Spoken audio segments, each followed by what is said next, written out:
کربلا کی خاک پر کیا آدمی سجدے میں ہے، کربلا کی خاک پر کیا آدمی سجدے میں ہے، موت رسوا ہو چکی ہے، زندگی سجدے میں ہے۔ وہ جو ایک سجدہ علی کا بچ رہا تھا وقت فجر، وہ جو ایک سجدہ علی کا بچ رہا تھا وقت فجر، فاطمہ کا لال شاید اب اسی سجدے میں ہے۔ سنت پیغمبر خاتم ہے سجدے کا یہ طول، سنت پیغمبر خاتم ہے سجدے کا یہ طول، کل نبی سجدے میں تھے آج ایک ولی سجدے میں ہے۔ وہ جو عاشورہ کی شب گل ہو گیا تھا ایک چراغ، وہ جو عاشورہ کی شب گل ہو گیا تھا ایک چراغ، اب قیامت تک اسی کی روشنی سجدے میں ہے۔ حشر تک جس کی قسم کھاتے رہیں گے اہل حق، حشر تک جس کی قسم کھاتے رہیں گے اہل حق، ایک نفس مطمئن اس دائمی سجدے میں ہے۔ نو کے نیزہ پر بھی ہونی ہے تلاوت بعد عصر، نو کے نیزہ پر بھی ہونی ہے تلاوت بعد عصر، مصحف ناطق تہ خنجر ابھی سجدے میں ہے۔ اس پہ حیرت کیا لرز اٹھی زمین کربلا، اس پہ حیرت کیا لرز اٹھی زمین کربلا، راکب دوش پیمبر آخری سجدے میں ہے۔ کربلا کی خاک پر کیا آدمی سجدے میں ہے، موت رسوا ہو چکی ہے، زندگی سجدے میں ہے۔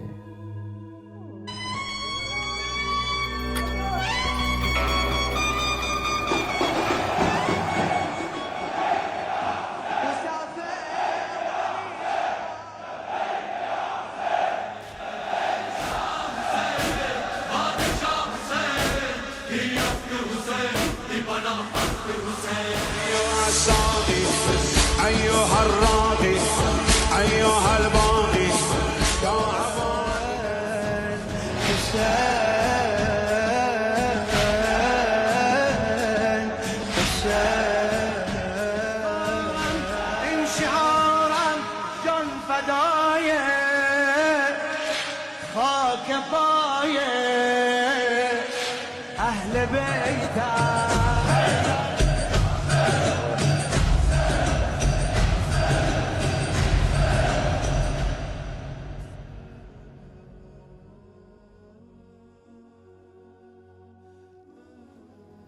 اعوذ باللہ من الشیطان اللعین الرجیم، بسم اللہ الرحمن الرحیم، الحمد للہ رب العالمین، والصلاة والسلام علی سید الانبیاء والمرسلین وعلی آلہ الطیبین الطاہرین، ولعنۃ اللہ علی اعدائہم من یوم عداوتہم الى قیام یوم الدین۔ اللہم کن لولیک الحجۃ ابن الحسن صلواتک علیہ وعلی آبائہ في هذه الساعة وفي كل ساعة، وليا وحافظا وقائدا وناصرا ودليلا وعينا، حتى تسكنه أرضك توعا وتمتيه فيها طويلا۔ محترم ناظرین کرام، السلام علیکم ورحمۃ اللہ وبرکاتہ۔ حرم امام حسین علیہ السلام کے official T V channel Karbala T V Urdu کے خصوصی پروگرام نسیم کربلا میں آج ایک مرتبہ پھر آپ کو خوش آمدید کہتے ہیں۔ نسیم کربلا آپ گھر بیٹھے ناظرین کی خدمت میں یہ پروگرام خصوصی طور پر لے کر آئے ہیں تاکہ آپ ناظرین کو براہ راست کربلا معلیٰ کی فضا سے جو ہے وہ آپ کو فضا دکھائی جائے، وہاں کی صورتحال آپ کو دکھائی جائے، زائرین امام حسین علیہ السلام کی صورتحال سے آپ کو آگاہ کیا جائے، اور اسی طرح آپ کے مرحومین کی بلندی درجات اور ان کی مغفرت کے لیے نیابتی زیارت جو ہے وہ انجام دی جائے۔ انشاءاللہ آپ کا اور ہمارا ساتھ جاری رہے گا۔ نسیم کربلا پاکستان کے وقت کے مطابق رات 9:30 بجے اور ہندوستان کے وقت کے مطابق رات کو 10 بجے پروگرام آپ کی خدمت میں لے کر حاضر ہوں گے۔ اس سے پہلے پروگرام کا باقاعدہ آغاز کیا جائے، چلتے ہیں حرم امام حسین علیہ السلام کی طرف، سلام پیش کرتے ہیں اور دوبارہ آپ کی خدمت میں حاضر ہوتے ہیں۔ السلام علیک یا ابا عبداللہ وعلی الارواح التي حلت بفنائک، علیک منی سلام اللہ ابدا ما بقیت وبقی اللیل والنہار ولا جعلہ اللہ آخر العہد منی لزیارتکم۔ السلام علی الحسین وعلی علی بن الحسین وعلی اولاد الحسین وعلی اصحاب الحسین جميعا ورحمۃ اللہ وبرکاتہ۔ السلام علیک یا ابا عبداللہ وعلی الارواح التي هلت بفنائك، عليك مني سلام الله أبدا ما بقيت وبقي الليل والنهار فلا جعله الله آخر العهد مني لزيارتكم۔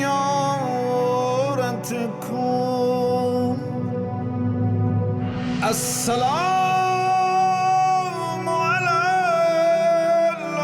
الحسين وعلى علي بن الحسين وعلى أولاد الحسين وعلى أصحاب الحسين۔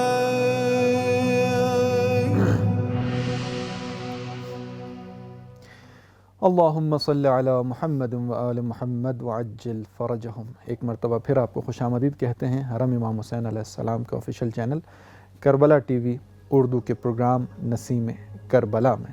جی ہاں، ایام اربعین امام حسین علیہ السلام ہے۔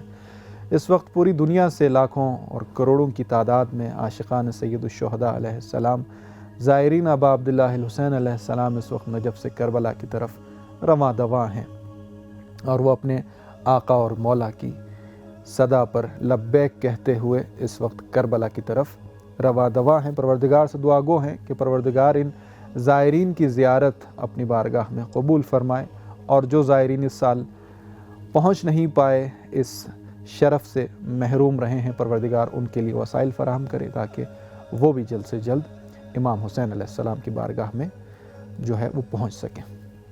جس طرح سے آپ سے ہم نے وعدہ کیا تھا کہ پروگرام میں مہمان عالم دین بھی ہمارے ساتھ موجود ہوں گے، ہماری خوش نصیبی ہے ہمارے ساتھ موجود ہیں انتہائی محترم حجت الاسلام مولانا علی امام صاحب۔ السلام علیکم قبلہ۔ وعلیکم السلام۔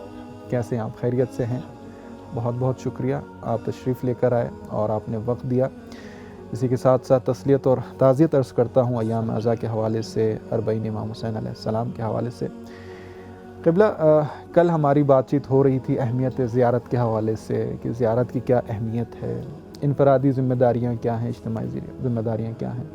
میں چاہتا ہوں کہ آج ناظرین کی خدمت میں جو اربعین تاریخ میں اربعین کی جو ہم دیکھتے ہیں کہ خاندان عصمت و طہارت جب قید سے رہا ہوئے اور یہ قافلہ جب کربلا پہنچا اور بی بی زینب سلام اللہ علیہا نے اربعین امام حسین علیہ السلام پر فرش عزا بچھایا اور وہاں پہ پہلی دفعہ مجلس جو ہے وہ برگزار ہوئی۔ میں چاہتا ہوں ہمارے ناظرین کی خدمت میں یعنی اسیری کے بعد کے حالات پر اگر کچھ آپ جو روشنی ڈالیں. بسم اللہ الرحمن الرحیم. السلام علی الحسین وعلی اولاد الحسین وعلی اصحاب الحسین. سب سے پہلے تو ہم تعزیت اور تسلیت عرض کر سکتے ہیں اس 40 کی مناسبت سے تمام ناظرین اور سامعین کی خدمت میں. سوال آپ کا یہ ہے کہ کتنے دن اہل بیت علیہ السلام نے جو ہے وہ قیام کیا ہے؟ 40 کی جو ایام کی جو مناسبت ہے وہ کتنے دن؟ اصل میں اس میں قبلہ جو ہے نا تاریخی حوالے سے ذرا سا اختلاف پایا جاتا ہے. مثلا اگر آپ تاریخ کی طرف مراجعہ کریں گے تو دیکھیں گے کہ 11 تاریخ کو محرم الحرام کی 11 تاریخ کو اہل حرم اسیر ہوتے ہیں اور کربلا سے کوفے کی طرف روانہ ہوتے ہیں. 12 تاریخ کو پہنچ جاتے ہیں. یعنی اتنی تیزی سے یہ جو 100 کلومیٹر کا سفر ہے اس زمانے میں اونٹ سے اور جس انداز میں بھی بعض روایت کے مطابق ہمیں سجاد علیہ السلام پیادہ پا ہے. 11 محرم سے اس سفر کا آغاز ہوتا ہے. 12 محرم کو یہ افراد کوفے پہنچ جاتے ہیں. اللہ ہے نا. اسی لیے ہمارے ہاں روایات میں اس طرح کی باتیں ملتی ہیں کہ جب اہل حرم مدینے سے چلے ہیں تو غالباً 53 یا 54 بچے جو ہے نا چھوٹے بچے معصوم بچے اس کاروان کے ساتھ ہیں. ٹھیک ہے. اور واپس جب 8 ربیع الاول کو مدینے پہنچتے ہیں تو اب ان بچوں کی تعداد شاید 4 یا 5 رہ جاتی ہے. امام سے جب سوال کیا جاتا ہے کہ مولا ایسا کیوں ہوا تو بتایا کہ بہت سارے بچے ایسے تھے جو اونٹوں کی پشت سے گر کر شہید ہو گئے. یعنی ایک بڑی تعداد جب اتنی تیزی سے یہ قافلہ گیا ہے تو کچھ بچے شاید ماں کے گودیوں سے گر گئے ہوں گے, کچھ ماں کے ہمراہ گر گئے ہوں گے. بہرحال نتیجہ یہ ہے کہ کربلا سے جو کوفے کا سفر ہے نا وہ بہت تیزی سے طے کیا گیا ہے جن میں متعدد بچے شہید ہو گئے ہیں. اس کے بعد کچھ دن ٹھہرنے کے بعد کوفے میں یہ قافلہ روانہ ہوتا ہے شام کی طرف. روایات کے مطابق شام میں یہ پہلی سفر کو قافلہ پہنچتا ہے. ٹھیک ہے. پہلی سفر کو پہلی سفر میں اب کتنے دن شام کے زندانوں میں اہل بیت نے گزارے ہیں اس میں کچھ افراد کہتے ہیں کہ 3 دن 7 دن 11 دن کی روایتیں ہیں اور کچھ باتوں سے علماء کی گفتگو سے ایسا ظاہر ہوتا ہے کہ شاید سال آئندہ 1 سال مستقل وہاں رہے ہوں اور آئندہ سال آئندہ 40 میں یہ کاروان آیا ہے. اب اس میں جناب جابر سلام اللہ علیہ کی اگر وہ دیکھتے ہیں کہ پہلی دفعہ 40 میں آتے ہیں اور پھر اہل حرم کا قافلہ بھی جو ہے وہ پہنچتا ہے 40 کے روز تو اس سے یہ بات محسوس ہوتی ہے کہ شاید پہلے سال ہی اسی سال جو ہے رہائی ہو گئی ہوگی. لیکن جب ہم درایت کی طرف نظر کرتے ہیں آیا امکان ہے واپس جانا پھر واپس آنا تو تھوڑا سا تأمل کے بعد یہ لگتا ہے کہ اختلاف نظر ہے. ٹھیک ہے. بہرحال چاہے وہ 7 دن قیام فرمایا ہو چاہے 11 دن چاہے 1 سال لیکن یہ بات بالکل واضح ہے کہ یزید نے ان کو جو رہا کیا ہے کسی ایسی وجہ سے نہیں کہ اسے رحم آ گیا ہو یا ترس آیا ہو کہ بھئی اب آزاد کر دینا چاہیے. نہیں. خطبہ امام سجاد علیہ السلام کے بعد اب شام کی جو فضا ہے اس قدر تبدیل ہو چکی ہے, انقلاب برپا ہو گیا ہے, لوگوں کا ذہن اس طریقے سے تبدیل ہو چکا تھا کہ اب یہ تھا کہ شورش ہو سکتی ہے. ٹھیک ہے نا. چونکہ روز بروز گریہ کرنا اور شام کی خواتین کا آنا اور دریافت کرنا کہ آپ کون ہیں اور اہل بیت علیہ السلام کا اپنا معرفی کرنا, امام سجاد کا اپنا بتانا, حضرت زینب اولیاء مقام سلام اللہ علیہا کا اپنا بتانا کہ میں کون ہوں, کس کی بیٹی ہوں, ہمارا رشتہ رسول اللہ سے کیا ہے. اب دھیرے دھیرے جو ہے نا وہ تعلیمات اہل بیت لوگوں کے دلوں میں گھر کر رہی تھی, اب جگہ بنا رہی تھی. وہ اس خوف سے کہ کہیں ایسا نہ ہو کہ ابھی تک تو شام والے یہ جان رہے تھے کہ رسول اللہ کے سب سے قریبی رشتہ دار کون ہیں, یہی حاکمان جو اقتدار ہیں یہی ہیں. اب جب حضرت زینب سلام اللہ علیہ کہتے کہ بھئی رسول اللہ کی نواسی ہم ہیں, امام سجاد علیہ السلام کہتے ہیں کہ رسول اللہ کے بیٹے ہم ہیں, ٹھیک ہے نا, سلالہ نبی ہم ہیں, ذریت نبی ہم ہیں, تو اب یہ لوگوں کو ذہن میں جو 30 سال 40 سال 60 سال میں جو بھرا گیا تھا کہ رسول اللہ کے ہم سب سے زیادہ قریبی رشتہ دار ہیں، اب وہ حقیقت عیاں ہو رہی ہے. صحیح.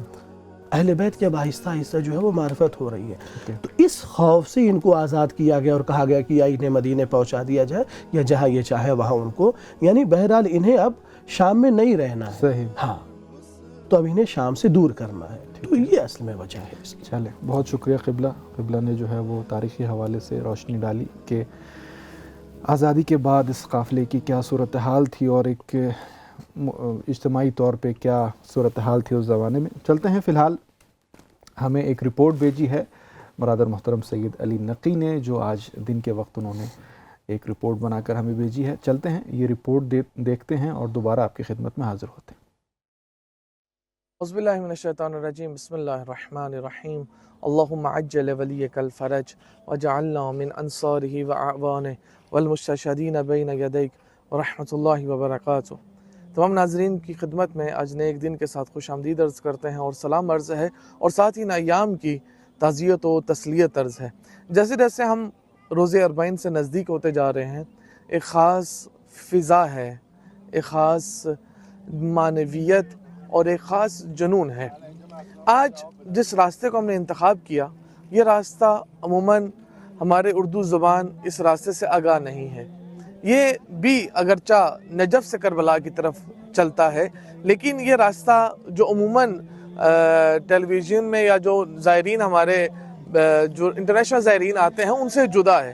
یہ راستہ عموماً عراقی و خصوصاً اہل ایران جو ہیں وہ زیادہ انتخاب کرتے ہیں. اس راستے کا نام طریق علماء ہے. طریق علماء سے مراد جیسے کہ واضح ہے کہ علماء کا راستہ. زمانہ یہ قدیم میں جب ظالمین کی حکومت تھی اور زیارت امام حسین کرنا ایک گناہ اور ایک جرم سمجھا جاتا تھا، تو اس وقت علماء اس راستے کو انتخاب کرتے تھے، کیونکہ یہ راستہ فرات کے ہمراہ اور نخلستان سے ہوتا ہوا کربلا کی جانب جاتا ہے. ساتھ ہی جب ظالمین کی حکومت تھی تو یہ اس میں علماء نخلستانوں میں چھپ کر اور جو درختوں سے پیچھے ہوتے ہوئے ظالمین کی فوج سے چھپ کر زیارت ابا عبداللہ کے لیے جاتے تھے. آج اگر ہم اتنی آسانی دیکھ رہے ہیں، یہ انہی علماء کی منہون منت ہے کہ انہوں نے وہ راستہ انتخاب کیا اور راستہ کھولا اور اس سنت کو احیا رکھا جو حضرت زینب اولیاء نے آغاز کی تھی. اگرچہ اس مسیر کو جو طریق علماء کہتے ہیں، طریق اسرا کے نام سے بھی معروف ہے. تاریخ میں ملتا ہے کہ جب عاشورہ کے دن اہل بیت کے تمام مردوں کو شہید کر دیا گیا تو ان کی خواتین کو جب اسیر کیا گیا تو اسی راستے سے کربلا سے کوفہ لے جایا گیا. یہ راستہ جو معمول کے راستے سے زیادہ طولانی تر اور معنوی تر ہے. اس میں وہ قدیم اور وہ پرانا راستہ ایک خاص معنویت اور ایک خاص منظر کشی کرتا ہے. یہ خاکی راستہ، یہ زائرین کے قدم، یہ اٹھتی ہوئی خاک انسان کو کتنے سینکڑوں سال پیچھے لے جاتی ہے. اس کی ایک اور خصوصیت، یہاں موقف بھی بہت کم ہے. موقعوں کی تعداد دوسرے راستے کی نسبت بہت کم ہے.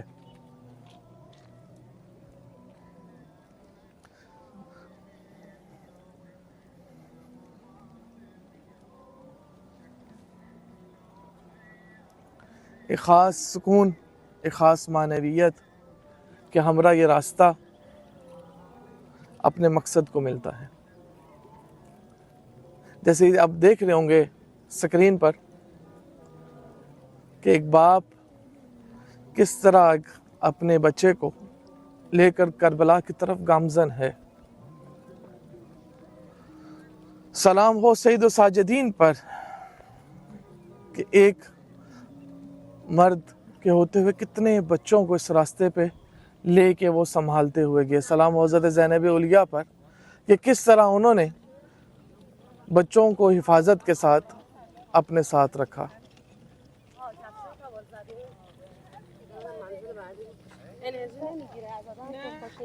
ناظرین، ان راستوں پہ جب آتے ہیں تو واقعاً جو اس کی خاص قدامت ہے اس کے دیکھ کر انسان کا دل پھٹتا ہے کہ آج ہم جب اس راستے پہ آئے، اگرچہ گرد و خاک ہے، اگرچہ بہت ہی کم مقدار میں موکب ہیں، لیکن کچھ فاصلوں کے بعد پانی مل جاتا ہے، کچھ فاصلوں کے بعد درختوں کی چھاؤں کے نیچے مہمان نوازی کرنے کے لیے لوگ بیٹھے ہوئے ہیں، کچھ فاصلوں کے بعد لوگ آپ کو اس طرح ملتے ہیں جس طرح آپ کا کوئی پتہ نہیں کتنا پرانا رشتہ ہے ان کے ساتھ۔ آپ کی خدمت کرتے ہیں، آپ کو مساج دیتے ہیں، آپ کو کھانا کھلاتے ہیں، آپ کو اپنے گھر میں جگہ دیتے ہیں۔ درود و سلام ہو اہل بیت کے گھرانے پر کہ ان کے لیے کچھ نہیں تھا، ان کو تعزیت بھی کوئی پیش کرنے والا نہیں تھا۔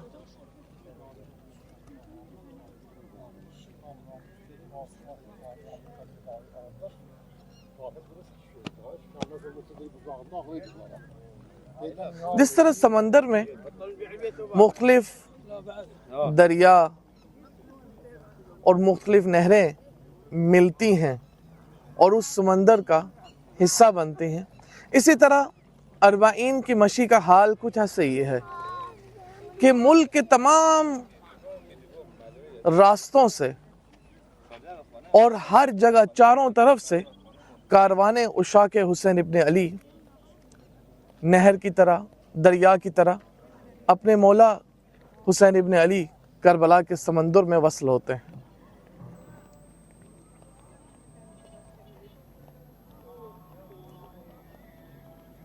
ساتھ ہی نہر فرات ہے جس کی روایات میں بہت اہمیت ہے، اس میں غسل کرنا، اس کے خاص آداب ہیں۔ یہی وہی فرات ہے جہاں سے اہل بیت کے گھرانے کو پانی نہیں دیا گیا۔ میں تمام ناظرین کی جانب سے، جتنے ہمارے دیکھنے والے ہیں کربلا ٹی وی اردو کے دیکھنے والے ہیں، تمام سامعین کی جانب سے نیب الزیارہ ہیں اس راستے پر، اس خاکی راستے پر، اور تمام مرحومین جو اس دنیا سے چلے گئے ان کی جانب سے، تمام بزرگان کی جانب سے، مراجع علماء کی جانب سے نیب الزیارہ ہوں، اور بالاخص امام زمانہ اجل اللہ تعالی فرج و شریف کی نیابت میں ان کے ظہور کی نیت سے چند قدم اس مشی پہ چلیں گے۔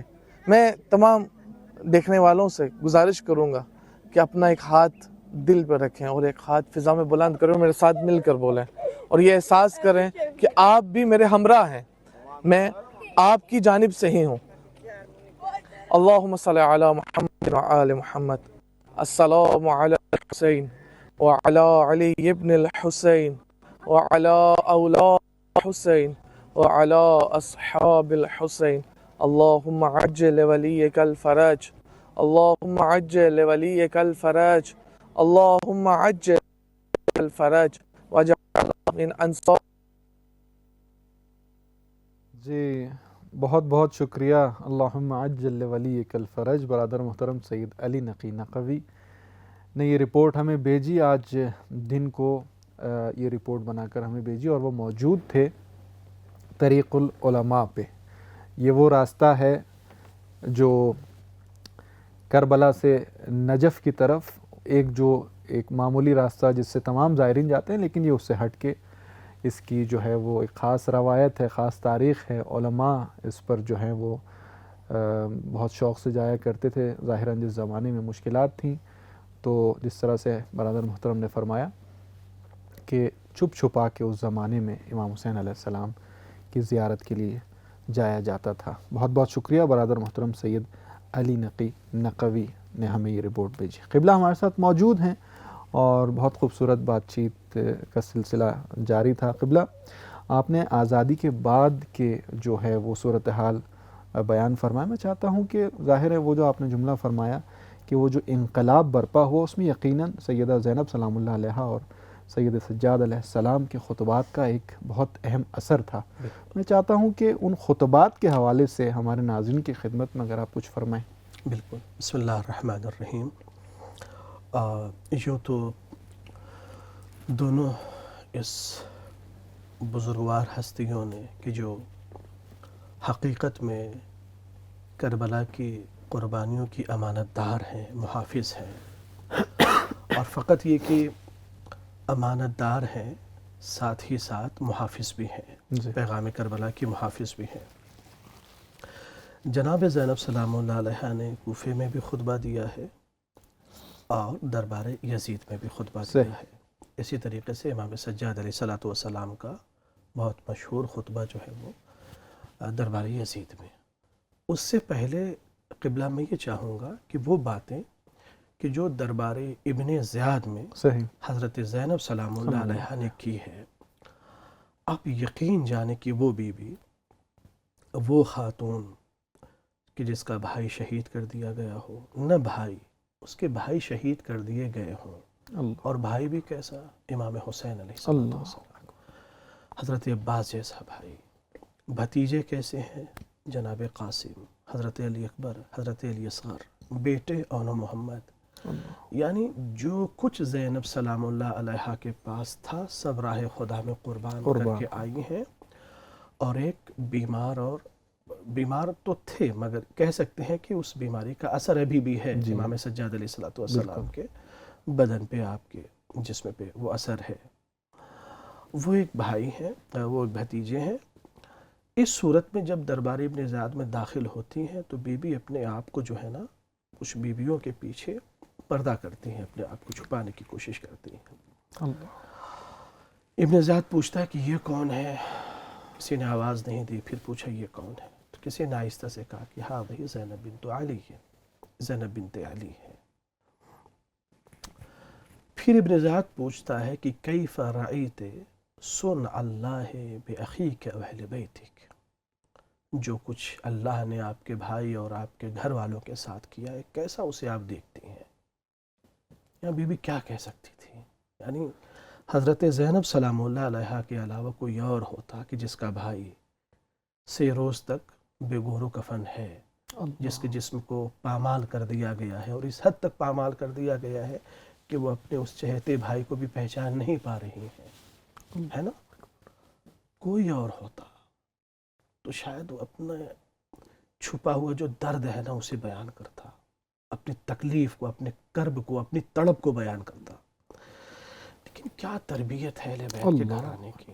فرماتی ہیں کہ ما رأیت الا جمیلا، جو کچھ میرے ساتھ ہوا ہے اس میں سوائے جمال الہی کے مجھے کچھ نہیں نظر آتا، صرف میں نے جمال الہی دیکھا ہے۔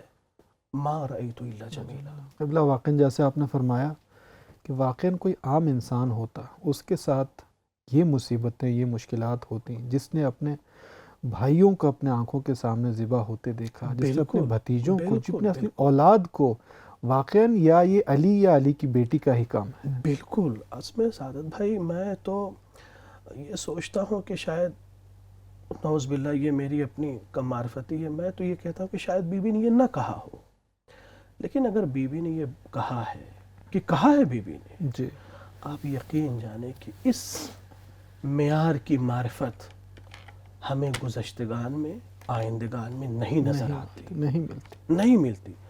حتیٰ اگر میں مبالغہ نہ ہو، یہ میں ڈرتا ہوں یہ بات کہنے سے، اس طرح کا باکمال جملہ صف انبیاء میں ہمیں دیکھنے کو نہیں ملتا۔ اصلاً اس طرح کی کسی نبی نے قربانی پیش کی ہی نہیں ہے۔ جناب ابراہیم اور جناب اسماعیل علیہ السلام جب قربانی کے مرحلے پہ آتے ہیں تو حضرت اسماعیل علیہ السلام کہتے ہیں کہ ستجدنی انشاء اللہ من الصابرین، یقیناً صبر ہے، باکمال صبر ہے، لیکن یہ کہ ما رأیت الا جمیلا، اس مرحلے پہ نہیں ہے. یعنی صبر کی معراج نظر آتی ہے. صبر کی معراج ہے. یعنی شاید میں کہوں کہ صبر کی معراج بھی بہت چھوٹا لفظ ہے. یہ ہم جو میٹیریلزم کی دنیا میں گھرے ہوئے ہیں نا، ہم اس جملے کی قدر نہیں جان بالکل سکتے. ایسے بالکل وہ جو ماورائے اس کائنات جو ہے نا، جن کی نگاہیں ہیں، جو جلوہ الہی میں جن کی زندگی بسر ہوتی ہے نا، جو اہل دل ہے، جو اہل معرفت ہے، وہ اس جملے کی واقعی تفسیر کو محسوس کریں گے.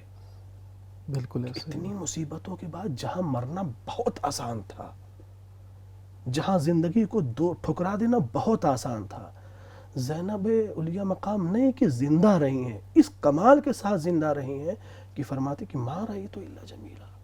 میرے بھائی کے قربانی، میرے چھوٹے سے اصغر کے گلے پہ 3 بھال کا تیر تڑپ کے مر جانا، ہونٹوں پہ پیاس کی شدت سے پپڑیوں کا پڑ جانا، جناب سکینہ کی مستقل صدائے العطش کے باوجود یہ باکمال جملہ کہ ما رأیت الا جمیلہ. کوئی مولوی، کوئی مولانا، کوئی شخص اس کی تفسیر نہیں کر سکتا. نہیں کر سکتا. واقعی ایسا ہی قبل یہ وہ مرحلہ ہے. بہت تو خوب. دربار ابن زاد میں شہزادی نے یہ کہا. پھر جب شہزادے نے کہا کہ یقیناً میرے بھائی کے لیے جو ہے وہ ایک مرحلہ تھا کہ جہاں پہ جہاد ان کے لیے واجب تھا. یہ وہ قوم تھی جنہوں نے جہاد کیا ہے. صحیح.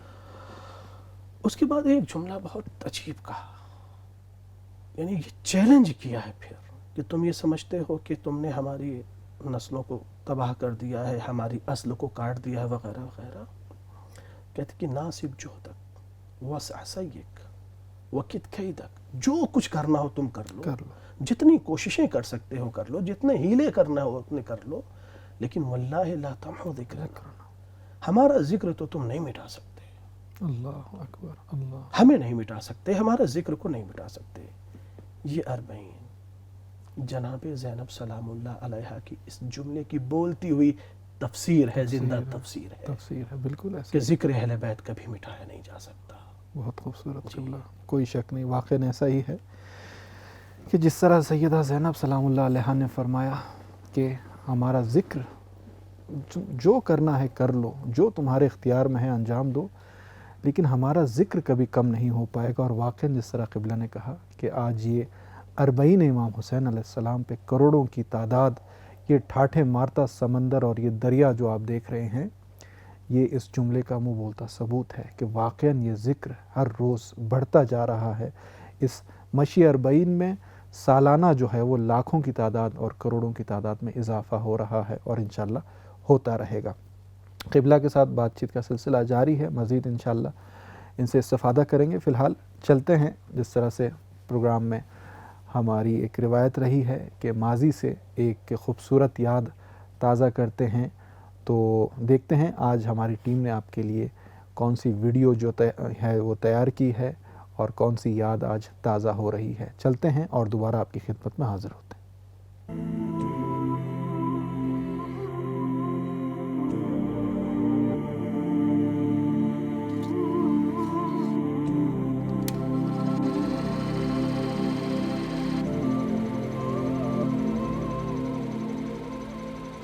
خدا کی راہ میں کار نمایاں ایسے ہوتے ہیں، تہے خنجر کی یہ سجدے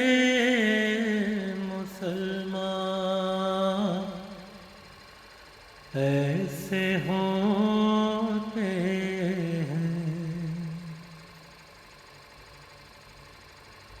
وہ پیارے پیارے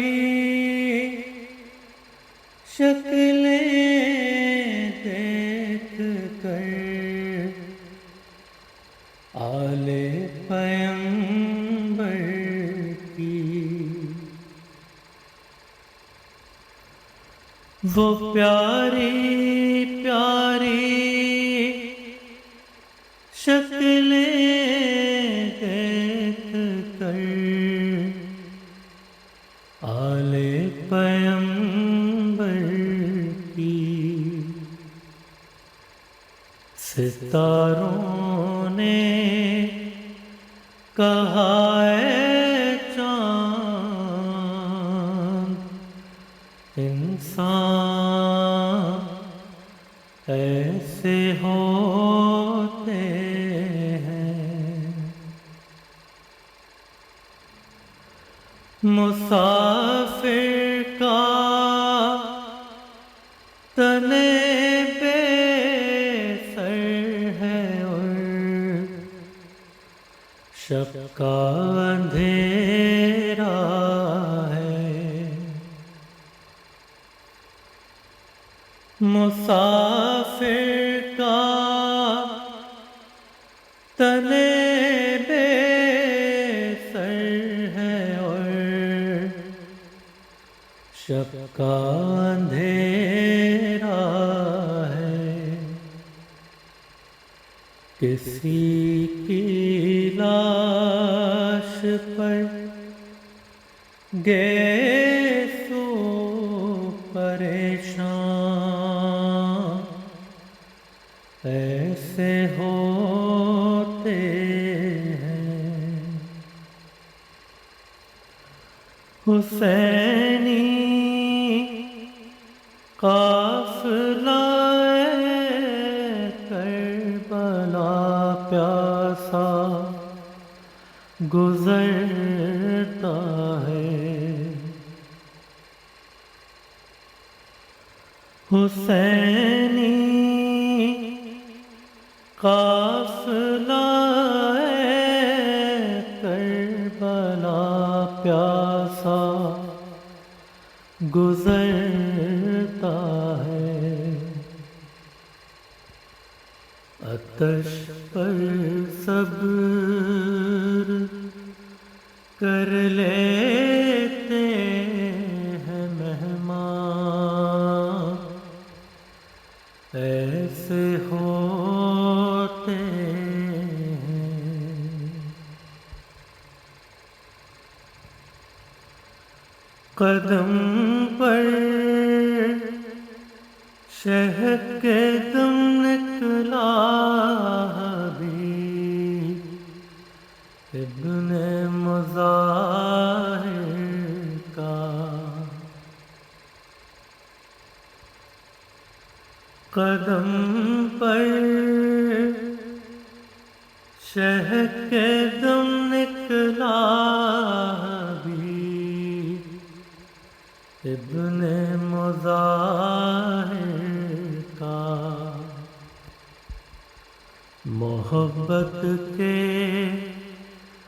وفا کے عہد و پیمان ایسے ہوتے ہیں، محبت کے وفا کے عہد و پیمان ایسے ہوتے ہیں، خدا ہی جانے دل نے کیا کہا ہوگا نگاہوں سے،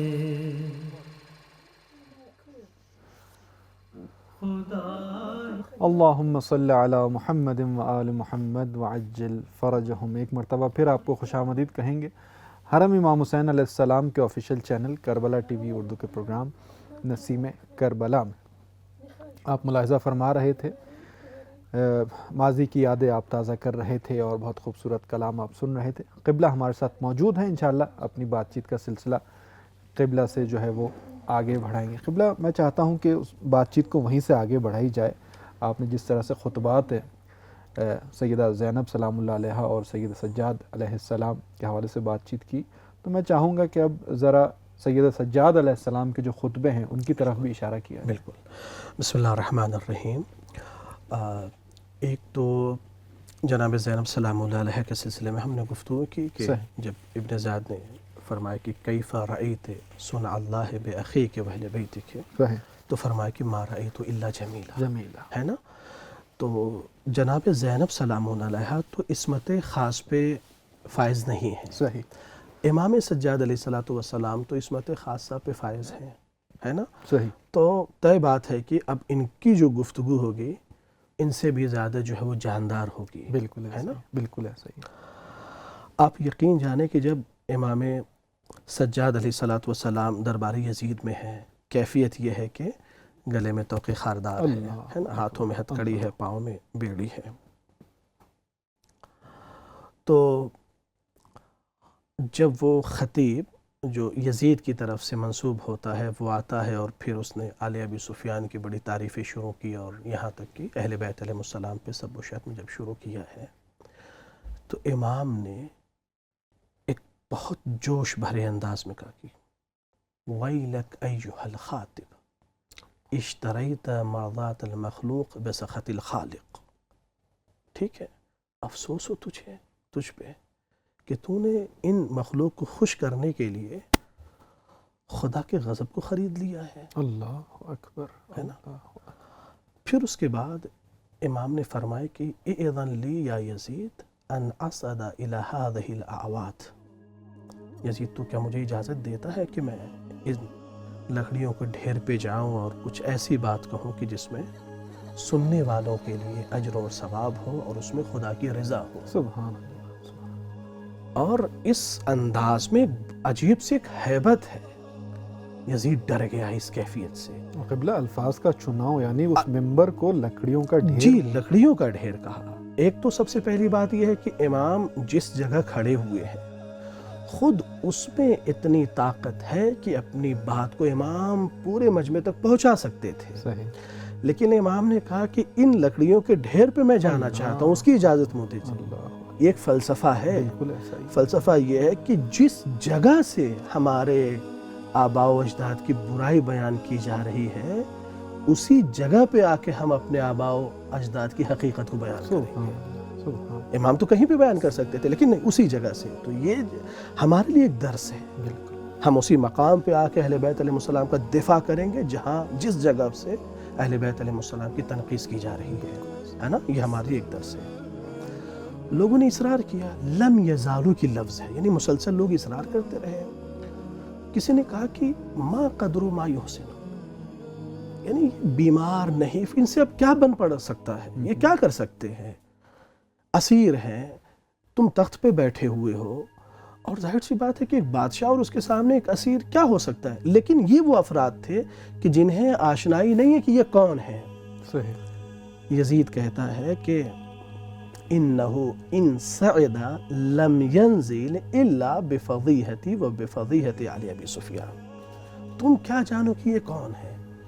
یہ اگر اس جگہ آ گئے، اس ممبر پہ آ گئے تو اس وقت تک نہیں اتریں گے مگر یہ کہ میری اور ہمارے خاندان کی رسوائی کریں. یعنی حقیقت کو بیان کر دیں گے نا خود کی. ٹھیک ہے. پھر اصرار بڑھا تو کہتے کہ انہو من اہل البیت. تم سمجھتے ہو کہ یہ پابند رسن ہے، تم سمجھتے ہو کہ ہم نے انہیں زنجیروں میں جکڑ رکھا ہے، تم سمجھتے ہو کہ ہم نے ان کے پاؤں میں بیڑیاں ڈال رکھی ہیں. کہا کہ یہ اہل بیت ہیں. انہو قد زق العلم زقا. انہیں علم اس طریقے سے چوایا گیا ہے جیسے پرندے کو بچوں کو دانا چوایا جاتا ہے. یہ بھرے ہوئے ہیں علم سے. یزید نے آخر میں آ کے جو ہے نا وہ کہا کہ ٹھیک ہے اگر تمہارا اصرار ہے تو جانے دو. پھر امام جب خطبہ دینے کے لیے آئے تو آپ دیکھیے کہ وہ شخص کہ جس کے پیچھے اتنا بڑا حادثہ ہے، جس کی مائیں اور بہنیں مجمع اغیار میں ہے نا 700 کرسی نشین ہے نا، بے مخنو چادر ہے، اس کیفیت میں انسان کی تو زبان بھی نہیں کھل سکتی. بالکل ایسے ہے نا. لیکن امام آئے ہیں فرماتے ہیں ایھا الناس اعطینا ستا وفضلنا بسبعین.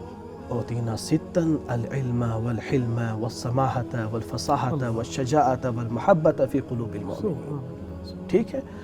ہمیں اللہ نے 6 ایسی چیزیں عطا کی کہ کسی کو نہیں عطا کی. علم، حلم، فصاحت، شجاعت، سماحت اور ہماری محبت مومنین کے دلوں میں. کتنا خوبصورت انداز ہے گفتگو کا.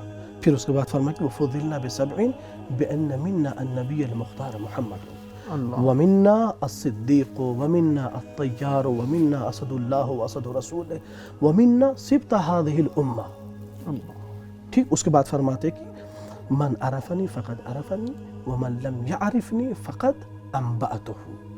جو مجھے جانتا ہے وہ جانتا ہے، جو نہیں جانتا اب میں اپنے حسب اور نسب کو بتاتا ہوں. انبأته حسبی و نسبی. پھر اس کے بعد فرمایا کہ میں صفا و مروہ کا بیٹا ہوں. امام اپنے تمام کمالات کو اہل بیت کی نسبت سے بیان کرتے کرتے جاتے ہیں، یہاں تک کہ پورا مجمع چیخ مار کر رونے لگا ہے. یعنی وہ بنی امیہ کہ جو 50 سال سے زیادہ کے عرصے تک یہ کہتے چلے آئے تھے کہ علی کا کوئی رشتہ رسول اللہ سے نہیں ہے، جب امام سجاد علیہ الصلوۃ والسلام نے ان تمام باتوں کو کھل کر بیان کیا اور حقیقت کو عیاں کیا ہے، ظاہر کیا ہے، انہی شامی کہ جن کے ذہنوں میں اہل بیت علیہ السلام کا بغض بھرا ہوا تھا، جب حقیقت سے آشنا ہوئے وہ سارا بغض جو ہے نا آنسوؤں کی صورت میں بہہ گیا. ایک مارکا ہو گیا وہاں پہ. پھر لوگ کہتے ہیں کہ یزید تو کہہ رہا تھا کہ یہ خارجی قوم ہے، یہ جس نے بغاوت کی ہے، یہ تو اہل رسول ہے. اب اس میں سے ایک عیسائی اٹھ کے کہتا ہے کہ تمہیں معلوم ہے یزید کہ ہم جناب داؤد کی قوم میں سے ہیں، نسلوں فاصلہ ہے ہمارا اور ہمارے نبی داؤد سے، لیکن اس کے باوجود بھی ہماری قوم کے لوگ ہمارے پاؤں کی خاک کو اپنی آنکھوں کا سرما بناتے ہیں. تم نے اپنی نبی کے نواسیوں کو قتل کر دیا. اب آپ سمجھ رہے ہیں یہ انقلاب امام سجاد علیہ الصلوۃ والسلام کے خطبے کے ذریعے سے جو انقلاب آیا ہے، نہ فقط کسی مسلمان ذہن میں انقلاب، جو ایک مسیحی ذہن ہے وہ بھی منقلب ہو گیا. جب امامت کی زبان کھلی تو جب امامت معجزہ دکھایا. جی اس نے معجزہ دکھایا ہے. اب یہاں سے سمجھ میں آیا نا کہ اب جب ایک عیسائی مسیحی اتنا متاثر ہو سکتا ہے اور بغیر کسی ڈر اور خوف کے اسی مجمع میں یزید کے سامنے آ کر اس حقیقت کا اظہار کرتا ہے جو اس کے اوپر طاری ہوئی ہے، اب آپ سمجھیے کہ دوسرے مسلمانوں کا کیا حال ہوا ہوگا. بالکل. تو اب جو ہم یہ کہتے ہیں کہ 7 دن یا 11 دن کے بعد اہل حرم کو آزاد کیا گیا ہے، اس لیے نہیں کہ یزید کو جو ہے رحم آیا اہل بیت، وہ ڈر گیا ہے. اصل میں خوف تھا. وہ خوف تھا. امام سجاد علیہ الصلوۃ والسلام کے خطبے کے اثر سے جو ماحول میں تبدیلی پیدا ہوئی ہے، اس تبدیلی کا خوف تھا اسے. صحیح. بہت شکریہ. بہت خوبصورت قبلہ، بہت خوبصورت انداز میں قبلہ نے وضاحت فرمائی کہ واقعاً جب زبان امامت کھلی جب دربار یزید میں، تو واقعاً اس نے اپنے معجزے دکھائے اور کس طرح سے لوگوں کے قلوب جو ہیں وہ منقلب ہوئے. قبلہ سے بات چیت کا سلسلہ جاری ہے، دوبارہ انشاءاللہ ان کی طرف آئیں گے. فی الحال چلتے ہیں وقفے کی طرف اور دوبارہ آپ کی خدمت میں حاضر ہوتے ہیں.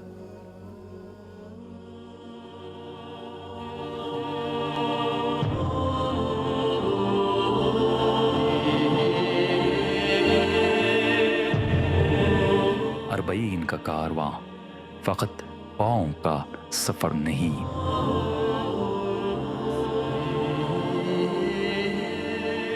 یہ دلوں کا جلنا، روحوں کا تڑپنا اور سینوں کا آہو نالا ہے.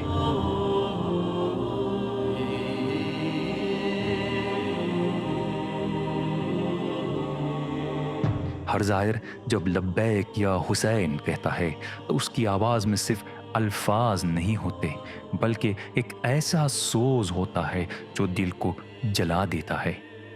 ایسا درد جو صدیوں سے چلا آ رہا ہے، کبھی علی کے گھر کے در و دیوار سے، کبھی فاطمہ کے خاموش آنسوؤں سے، اور کبھی زینب کے اس ماتم سے جو قید خانے کی دیواروں سے ٹکرا کر رہ گیا تھا. یہ آئین صدیوں کا نواں ہے.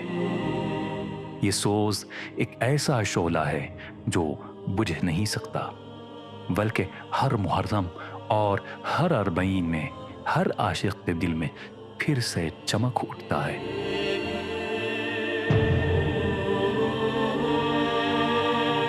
کبھی کسی ماں کی آہ کسی علی اصغر کی پیاس کو یاد کر کے نکلتی ہے، کبھی کسی باپ کا سوز علی اکبر کے نیزے کے زخم پر دکھتا ہے، کبھی کسی بہن کا گریا زینب کے پردے کی چادر چھن جانے پر تھر تھرا ہوتا ہے۔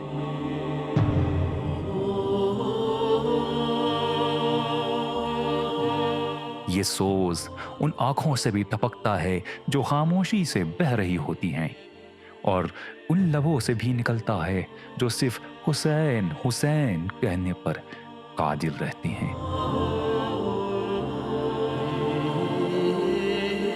یہ آئین صرف درد نہیں، یہ عشق کا بیان ہے، یہ مظلومیت کی گواہی ہے، اور قیامت تک دنیا کو یہ بتانے کا ذریعہ کہ ہم نے سچ کو پہچان لیا،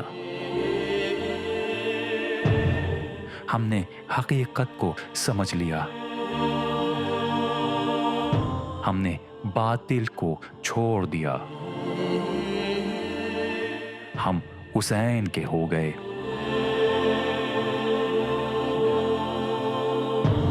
اربعین میں ہر خادم، ہر زائر، ہر ماں، ہر بچہ جب سوز سے یا حسین کہتا ہے تو زمین تھر تھرا اٹھتی ہے، کیونکہ یہ آہ فقط ایک انسان کی نہیں، زہرا کے دل سے نکلنے والی آہ کی عکاسی کرتی ہے۔ اور یہ سوز فقط آنکھوں میں آنسو نہیں لاتے،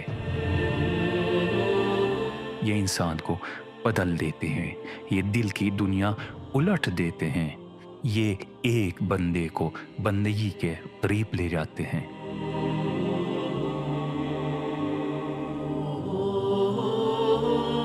یہی سوز اربعین کو اربعین بناتے ہیں، ورنہ میلوں کے سفر تو بہت ہوتے، مگر سوز و آہ کے بغیر وہ صرف فاصلے ہوتے ہیں۔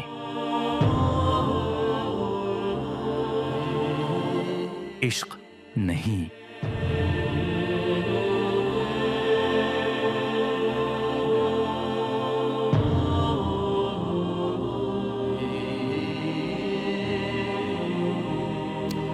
اللہم صلی علی محمد و آل محمد وعجل فرجہم۔ ایک مرتبہ پھر آپ کو خوش آمدید کہتے ہیں حرم امام حسین علیہ السلام کا official channel Karbala T V Urdu کے پروگرام نسیم کربلا میں۔ جی ہاں، نسیم کربلا یہ پروگرام آپ گھر بیٹھے ناظرین کے لیے خصوصی طور پر لے کر آئے ہیں، تاکہ اس پروگرام کے توسل سے انشاءاللہ ہم آپ کو براہ راست کربلا معلیٰ کی صورتحال، زائرین ابا عبداللہ الحسین مشیع اربعین کی صورتحال سے آپ کو آگاہ رکھ سکیں۔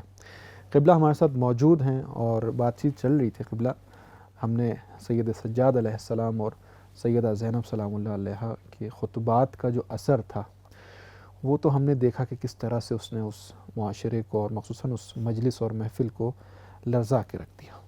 میں چاہتا ہوں ناظرین کی خدمت میں فرمائیے کہ یہ جو مظالم کا سلسلہ، جو یعنی تاریخ بشریت کا جو بدترین ظلم ہم نے کربلا میں دیکھا، یہ سلسلہ آیا رک گیا وہیں پہ، یا کربلا کے بعد بھی یہ مظالم اور بربریت کے سلسلے جاری رہے؟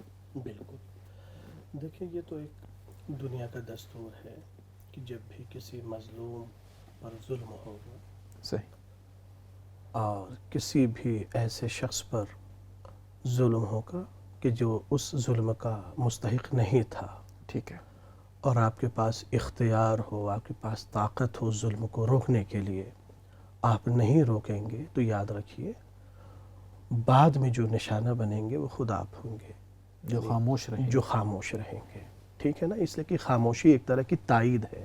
صحیح، خاموشی کا مطلب یہ نہیں ہے کہ آپ اس طرف بھی نہیں ہیں اس طرف بھی نہیں ہیں۔ یہ بہت بڑی بھول ہے ہماری، جو ہم یہ سوچتے ہیں کہ ہم خاموش ہیں تو نہ تو ظالم کی طرف ہے نہ مظلوم کی طرف ہے۔ خاموشی آپ کو دونوں طرف میں سے کسی ایک کی طرف ضرور ڈالتی ہے، ٹھیک ہے نا؟ تو کربلا میں جو ظلم ہوا اس پہ آپ خاموش تھے، ٹھیک ہے، اور یہ سبب بنا کہ زیادہ سے زیادہ ظلم ہو سکے۔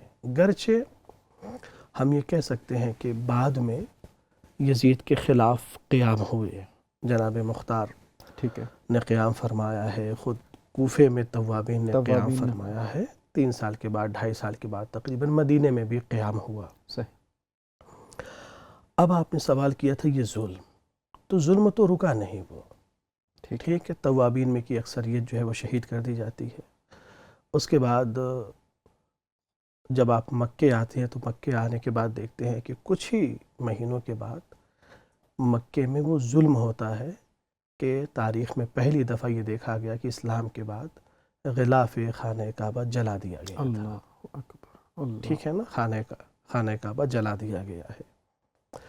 اس کے بعد جب آپ اور آگے بڑھتے ہیں، مدینے آتے ہیں، تو مدینے کی تاراجی کا تو کیا عالم ہے، 3 دن تک مباح ہے مدینہ، لشکر مسلمین اقبا پہ 3 دن تک مباح ہے۔ مباح کا مطلب آپ سمجھتے ہیں نا، مباح کا مطلب ہر کام جائز ہو گیا ہے۔ اللہ، اللہ، تاریخ لکھتی ہے کہ اس 3 دن کے مباح کے نتیجے میں 1000 بچے ایسے تھے کہ جن کی ماؤں کا نکاح نہیں ہوا تھا۔ اللہ، اللہ، اللہ، یعنی جس وقت سید الشہداء علیہ السلام کہہ رہے تھے کہ میرے ساتھ اٹھو چلو خلاف یزید قیام کرو، تو وہ خاموش تھے۔ 2.5 سال کے بعد انہیں خبر لگتی ہے کہ نہیں، یزید تو فاسق ہے، فاجر ہے، شارب الخمر ہے، شرابی ہے، محرمات سے نگاہ کرنے والا ہے، وغیرہ وغیرہ۔ اب انہوں نے قیام کیا، اس کا نتیجہ یہ ہوا کہ سر وقت آپ نے قیام نہیں کیا، وقت گزر چکا ہے، قیام آپ نے کیا ہے، نہیں ہے کہ اب وہ قیام مفید نہیں ہوگا دنیاوی اعتبار سے، بہرحال آخرت میں تو اس کا ایک اجر آپ کو ملے گا، صحیح، لیکن دنیاوی اعتبار سے نہیں کہ فقط یہ کہ فائدہ مند نہیں ہوگا، بلکہ وہ آپ کے حق میں بہت زیادہ مضر ثابت ہوا وہ، ٹھیک ہے۔ اب قبلہ سعادت بھائی وہ جملے دیکھیے کہ جس طریقے سے جو بچ گئے تھے، صحیح، 7,000 یا 10,000 جو شہید کر دیے گئے ہیں مدینے میں، ان میں سے جو بچ گئے ہیں اور زندہ لوگوں سے جب یزید کے نام پہ بیعت لی جا رہی ہے، اس کا جملہ کیا ہے معلوم ہے؟ بایعوا علی انکم فیء لامیر المؤمنین یفعل ما یشاء فی اموالکم و ذراریکم۔ اخبار الطوال دینوری نے اس چیز کو لکھا ہے کہ جو زندہ بچ گئے تھے ان لوگوں سے بیعت اس بات پہ لی جا رہی تھی کہ تم اب یزید کے مال غنیمت ہو، مال فے ہو۔ مال غنیمت کا مطلب کیا ہے؟ جس طرح سے جب یزید چاہے گا تمہارے اموال میں، تمہاری ذریت میں تصرف کرے گا۔ اللہ اکبر، اللہ اکبر، اموال تو ٹھیک ہے، یہ ذریت میں تصرف کا کیا مطلب ہے؟ اللہ اکبر، آپ سمجھ رہے ہیں یزید کو؟ آپ دیکھیے یزید کیا ہے، اور جس نے اس طرح کی بیعت سے انکار کیا ہے ضرب عنقہ، اس کی گردن اتار دی گئی ہے، مار دیا گیا اسے، اور جن لوگوں نے اس شرط کو قبول کیا اس کو زندہ رہنے کا حق دیا گیا۔ آپ سمجھ رہے ہیں کہ سید الشہداء علیہ السلام نے 2.5 سال پہلے یا 3 سال پہلے یزید کے خلاف کیوں یہ قیام فرمایا تھا؟ صحیح، اسی لیے تو ظلم تو نہیں رکا تھا، ظلم تھا۔ ہاں، اسی ظلم کے ساتھ ساتھ سید الشہداء کی قربانی کا اثر بھی یہ تھا کہ لوگوں میں جذبہ شہادت ہوا، ایک باغی، ایک طاغی، ایک سرکش حاکم کے خلاف ولو دیر ہی میں کم سے کم قیام کا جذبہ پیدا ہوا، لوگ کھڑے ہوئے۔ صحیح، اور آج بھی اگر کہیں پر کسی بھی ظالم حاکم کے خلاف قیام کا جذبہ ابھر رہا ہے یا ابھرے گا، کہیں نہ کہیں وہ جذبہ متاثر ہے کربلا والوں سے۔ بالکل، کوئی شک نہیں، کوئی شک نہیں۔ اور آپ دیکھتے ہیں ہندوستان کا انقلاب ہو، کہیں کا بھی انقلاب ہو نا، ہر شخص جو ہے نا امام حسین علیہ السلام کو ہی اپنے قیام کا ہیرو مانتا ہے، اپنے قیام کا ہی جو ہے وہ ایک محرک سبب مانتا ہے۔ بالکل ایسا ہی ہے، تو بالکل یہ ایسا تو کربلا کا اثر ہے، اثر ہے، جی ہاں۔ بالکل ایسا ہی ہے۔ بہت شکریہ قبلہ، بہت بہترین گفتگو چل رہی تھی، قبلہ نے وضاحت فرمائی کہ کس طرح سے کربلا کے بعد یہ سلسلہ رکا نہیں۔ کربلا میں خانوادہ پیغمبر پر جو ظلم ہوا اس پر خاموشی کا سبب یہ ہوا کہ جیسے قبلہ نے فرمایا کہ یہ نوبت گھروں تک پہنچ گئی۔ جب کربلا میں حلم ناصرین کی صدا کو جو ہے وہ ٹکرایا گیا تو اس کا نتیجہ یہ ہوا کہ خود یہ جو عذاب تھا ان کے گھروں تک پہنچ گیا۔ انشاءاللہ قبلہ سے بات چیت کا سلسلہ جاری رہے گا۔ فی الحال میرے خیال میں ہمارا رابطہ ہوا ہے اس وقت برادر محترم سید توصیف نقوی صاحب جو موجود ہیں بین الحرمین میں، اگر میری آواز سن سکیں۔ السلام علیکم ورحمۃ اللہ سید۔ جی بہت شکریہ سعادت بھائی، اس وقت ہم موجود ہیں بین الحرمین میں۔ ایک جانب نگاہ اٹھتی ہے تو بارگاہ سید الشہداء حرم مطہر امام حسین نظر آتا ہے، اور دوسری جانب نگاہ اٹھتی ہے تو مولا عباس علیہ السلام کا نورانی گنبد نظر آتا ہے، اور اس دونوں حرموں کے درمیان جو ایک دنیا آباد ہو چکی ہے، جو دنیا حسین کہلاتی ہے، جو جنت الحسین کہلاتی ہے، اور دنیا بھر کے زائرین یہاں پر آ کے عزاداری کرتے ہیں، پرسہ پیش کرتے ہیں، اور اس سفر کو یاد کرتے ہیں کہ جو سفر ان اسیروں کے قافلے نے کربلا سے کوفہ، کوفہ سے شام، اور پھر شام سے دوبارہ کربلا معلی کی جانب کیا تھا، اور یاد کیا جاتا ہے ان تمام مصیبتوں کو اور تمام مصائب کو کہ جو مصائب گزر گئے اسیروں کے اس قافلہ پہ۔ حضرت زینب سلام اللہ علیہا کو یاد کیا جاتا ہے، اور ان کی عظیم قربانی کو یاد کیا جاتا ہے، اور اس سفر کو یاد کیا جاتا ہے کہ جو مصیبتوں کے بعد طے ہوا تھا، اور یہ جو 40 کی مشی ہے، یہ جو 40 کی واک کی جاتی ہے نجف سے کربلا، ایک ایک قدم پہ یاد کیا جاتا ہے ان اسیروں کو، اور لبیک یا زینب کی صداؤں کے ساتھ، لبیک یا حسین کی صداؤں کے ساتھ ایک ایک قدم اٹھایا جاتا ہے۔ ایک مقابلہ ہو رہا ہوتا ہے زائرین کے درمیان، اور دوسری جانب ان مواقب والوں کے درمیان کہ جو خدمت کر رہے ہوتے ہیں، خلوص دل کے ساتھ خدمت کر رہے ہوتے ہیں، اپنا سب کچھ لٹا رہے ہوتے ہیں، اور گویا کہ بتا رہے ہوتے ہیں کہ امام حسین علیہ السلام کے عاشق کسی قسم کی مشکل میں گرفتار نہ ہو، چاہے وہ کھانا ہو، چاہے وہ پینا ہو، چاہے وہ آرام ہو، ایک ایک سہولت کا خیال رکھا جاتا ہے۔ اور پھر جب ایک زائر تھکا ہارا اس سرزمین پر پہنچتا ہے، کربلا میں وارد ہوتا ہے، اور اس کی پہلی نگاہ جب اٹھتی ہے حرم امام حسین علیہ السلام کی جانب، اور دکھے دل کے ساتھ، روتی آنکھوں کے ساتھ صدائے استغاثہ کے جواب میں لبیک یا حسین کہتے کہتے ایک ایک قدم اس کا بڑھتا ہے، تو اس کے دل کا بوجھ ہلکا ہو جاتا ہے کہ میں اپنے آقا کی خدمت میں آیا ہوں، ان کی مصیبتوں کو یاد کر رہا ہوں، اے مولا میری مصیبتوں کا خاتمہ کر دے۔ اور ہر مومن یہ دعا کرتا نظر آتا ہے، اے خدایا سوائے غم شبیر کے ہم کو کوئی اور غم نہ دینا، اگر غم شبیر بانٹ رہا ہے تو ہمارے دل کو لے لینا، ہم اس جہاں میں آئے ہیں حسین کی محبت کا دم بھرنے کے لیے، اور پوری دنیا کو یہاں سے پیغام جا رہا ہے عزت کا، اکرام کا، وفا کا، شجاعت کا، ایثار کا، قربانی کا، اور ہر نیکی کا کہ جو اس سرزمین پر ہر عاشق امام حسین پیش کر رہا ہے دنیا کے سامنے، اور دنیا دیکھ کر حیران ہے کہ کتنا بڑا دسترخوان عشق سجایا جا چکا ہے ہر راستے میں کہ جو کربلا کی جانب آ کر لگتا ہے۔ ہمارے لیے اگرچہ جو انٹرنیشنل زائرین ہوتے ہیں ان کے لیے معروف راستہ نجف سے کربلا کا راستہ ہے، لیکن حقیقت میں ہر وہ راستہ کہ جو کربلا معلی آ کر پہنچتا ہے اس راستے کے یہی مناظر ہیں،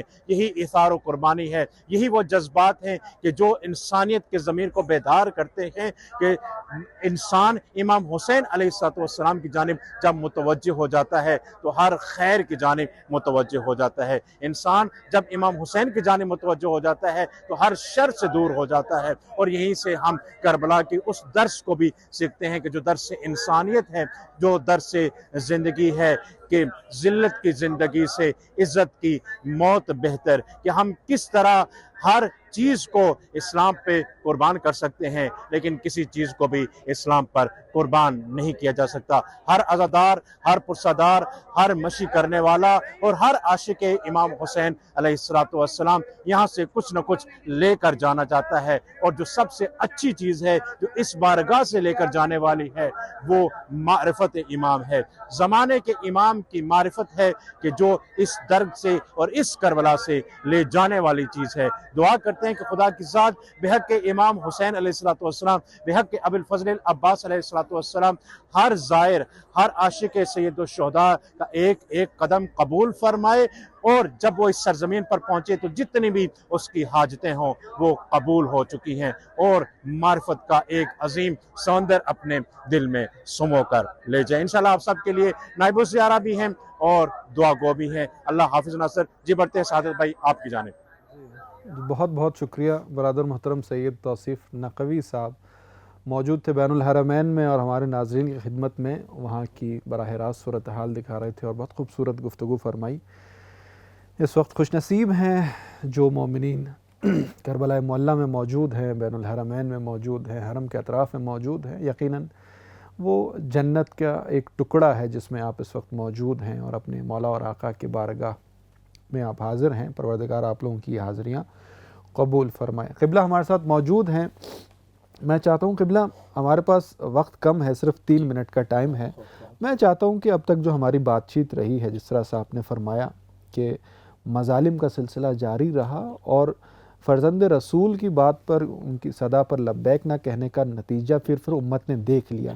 میں چاہتا ہوں کہ اس بات کا خلاصہ کیا جائے اور ایک پیغام بھی دیا جائے کہ جب ظلم کے خلاف جب آواز نہ اٹھائی جائے تو اس کا جو ہے وہ اس کی بعد میں کیا اثرات دکھتے ہیں۔ بالکل بالکل، دیکھیے عصر حاضر میں ہمارے سامنے جو ہے نا سعادت بھائی، خود ایک ایسی جگہ ہے کہ جہاں پہ مسلسل ایک قوم کی جانب سے، ایک خاص مذہب کے ماننے والوں کی جانب سے، جنہیں ہم صہیونیزم کہتے ہیں، ان کی جانب سے ظلم ہو رہا ہے۔ کن بچوں پہ ظلم ہو رہا ہے؟ بے گناہ بچوں پہ، جن کا کوئی دخل نہیں ہے۔ تازہ انہوں نے اپنی ماں کی آغوش میں آنکھیں کھولی ہے۔ اکثر بچے ان میں سے ایسے، میں دیکھ رہا تھا ابھی کہ کچھ بچے ایسے ہیں کہ جو بیچارے روٹی لینے کی صفوں میں لگے ہوئے ہیں۔ اللہ، اور جو آدمی روٹی بانٹ رہا ہے امریکن آدمی ہے، اس کے ہاتھ کو وہ چھوٹا سا بچہ جو ہے نا روٹی لینے کے بعد اس کے دست بوسی کرتا ہے، اس کو چومتا ہے، اپنی محبت اور اپنے عشق کا ایک اظہار کرتا ہے کہ بھائی تم کتنے قابل احترام ہو جس نے ہماری بھوک پیاس پہ رحم کھایا۔ وہ شخص کہتا ہے کہ وہ بچہ تھوڑی دور چلتا ہے کہ ایک گولی آتی ہے اور اس کے سینے کو چھل نکل جاتی ہے۔ ٹھیک ہے نا؟ دیکھیے، ہم امام حسین علیہ السلام کو چاہنے والے ہیں۔ ہمیں معلوم ہے کہ قیام کربلا میں ہر مزاج کے لوگ آئے تھے، لیکن کربلا میں ایک مزاج بن گئے تھے۔ ٹھیک ہے نا؟ ظاہراً وہب کلبی بھی ہیں، زہیر بن قین بھی ہیں، جناب حر بھی ہیں، ہے نا؟ لیکن جب کربلا میں آتے ہیں تو ایک مزاج بن جاتے ہیں۔ اللہ نے وہی مزاج ہمیں بھی عطا کیا ہے۔ ٹھیک؟ کوئی مظلوم کسی بھی قوم کا ہو، قبیلے کا ہو، رنگ کا ہو، نژاد کا ہو، ہم وہ دیکھتے ہی نہیں ہیں۔ بالکل ہم حسینی ہیں، بخدا ہم حسینی ہیں، اور کسی پہ بھی ظلم ہوتا ہے تو ہماری آنکھوں میں آنسو نکل آتے ہیں۔ یہ کربلا ہمیں سکھاتی یہ کربلا ہمیں سکھاتی نہیں، ہمارے وجود اور ہماری فطرت میں ڈھلی ہوئی کربلا خود بخود ہمارے آنکھوں سے آنسو چھلک پڑتے ہیں۔ بالکل ایسا ہی۔ ٹھیک ہے؟ یعنی بسا اوقات ان مناظر کو دیکھ کے ہمیں پوری رات نیند نہیں آتی ہے، لیکن ہم کر کیا سکتے ہیں؟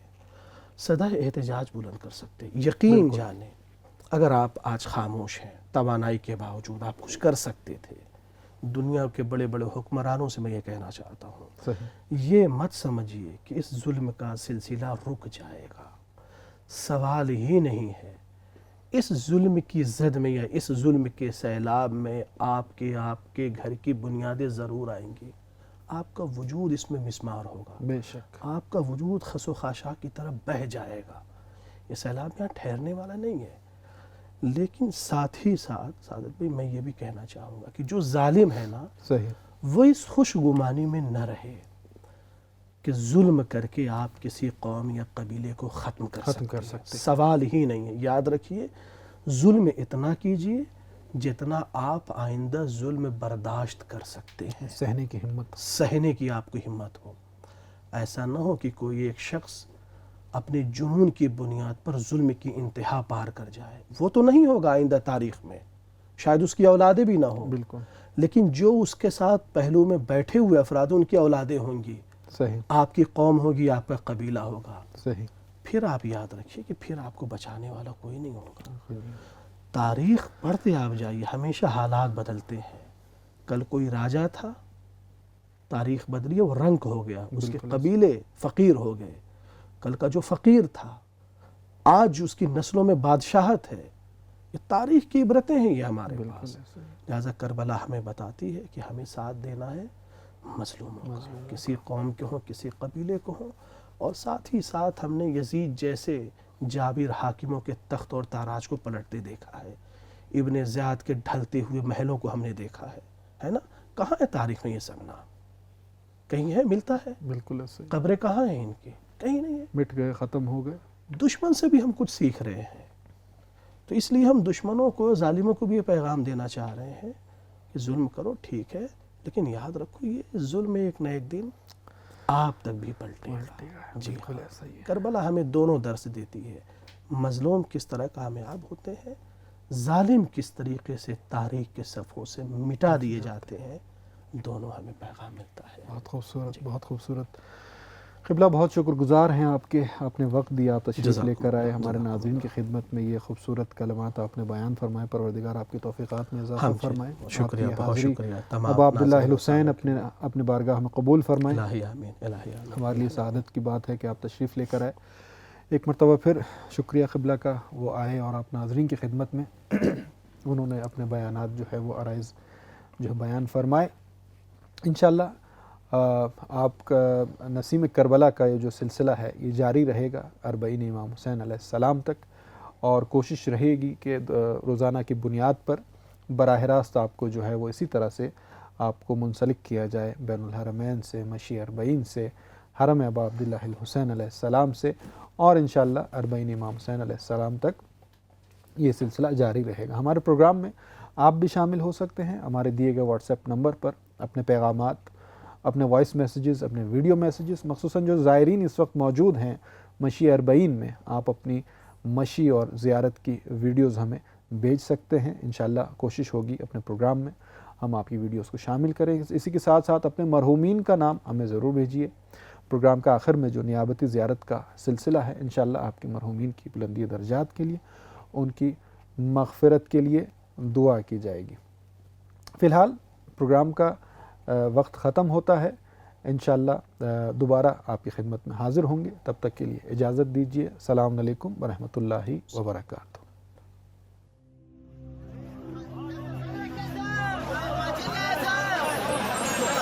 قدم قدم بتا رہے ہیں کہ غم تیرا منا رہے ہیں. ہم اپنے دور کے ہیں جابر، جو کربلا کو آ رہے ہیں.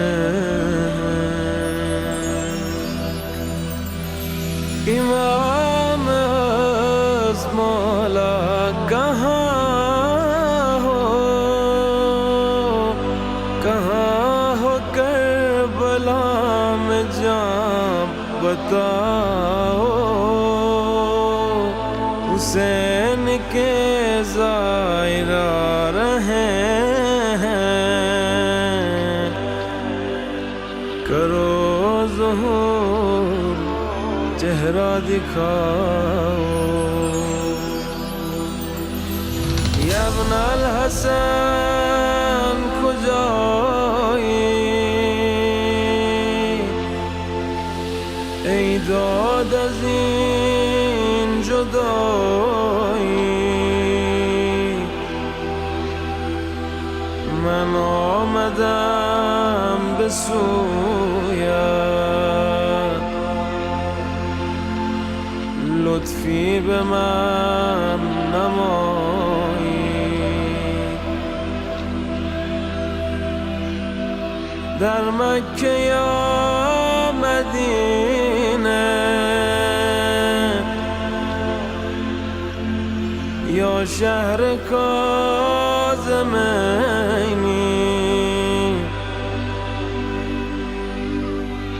یا مشهد مقدس، یا دشت کربلایی.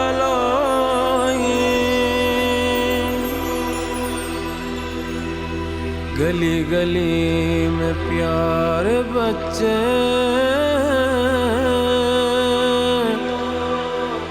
پانی پلا رہے ہیں سب کو. گھروں میں عاشقان مولا کھانا کھلا رہے ہیں.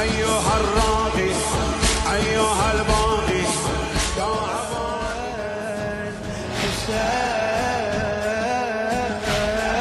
حسين انشعارا جن فدايه خاك پایه اهل بیتم